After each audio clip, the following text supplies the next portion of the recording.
Hey, this is Andy Brown, and we are going to cover what is a gateway because there is a lot of things called gateways in AWS. And so I figured it would be very important to kind of glue this knowledge all together before we jump into all the types of gateways. So, what is a gateway? A gateway, in the context of cloud services, is a networking service which sits between two different networks. It's a gateway. Imagine a door opening and closing, right? It's a gate. So gateways often act as reverse proxies, firewalls, or load balancers. And so if you see a load balancer, it is a gateway, and vice versa. So just understand that these two terms are interchangeable. Let's go over all the types of gateways that I could find on AWS. There's probably more, but some are very specific networking components for VPC. Some are gateways in name in terms of service, but they technically are gateways in general. And other things are gateways for very specific services, but are not part of VPC. So let's cover them. The first is Internet Gateway, also known as IGW. This is for inbound and outbound public traffic for IPv4 and IPv6. So it's a pretty good one, and you'll be definitely using this. There's egress-only Internet Gateway. This is for outbound private traffic for IPv6. The reason why we need this is because the only way we can have a private subnet ensure that it doesn't have public internet is to use this method, because IPv6 addresses by default are public. So the only way to prevent them is basically to block public access in this special way with this egress-only Internet Gateway. We have Carrier Gateway. This is for connecting to AWS partner telecom networks. This is specifically for AWS Wavelength. We have NAT gateways. These are outbound private traffic for IPv4.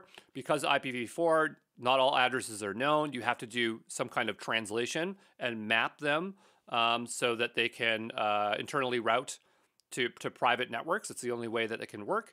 There are other NAT stuff in AWS. So before NAT gateways, there were NAT instances, and there are NATs that you can launch up from the AWS store. So there are a few options there. We have virtual private gateway. This is the endpoint into an AWS account from a VPN connection. So this is for private secure connections, or we say secure private connections, but not necessarily secure. You need another layer for that. We have customer gateway. This is the endpoint into your on-premise account for a VPN connection. So when you're doing VPNs or other things, you're going to often use a customer gateway. You'll use it probably for more than one thing, but you have customer gateway and virtual private gateway go hand in hand. They're used together quite often. We have gateway load balancer, GWLB. I've never used this, but I understand what it is. It is a layer 3 network layer load balancer to run and scale third-party virtual applications such as firewalls or IDS and IPS. If you've heard of guard duty for AWS, imagine you wanted to use a third-party one that had more controls. This is what you'd have to use so that anything that's going to reach your EC2 instances are going to pass through this very particular product that you prefer to use. And I'm going to assume that there's a marketplace for them, or maybe there's a way to hook up custom ones. If we do actually look at this in more detail, we'll know when we get to that point. We have Direct Connect Gateway. This is an endpoint connection to a fiber optic connection to a co-location data center.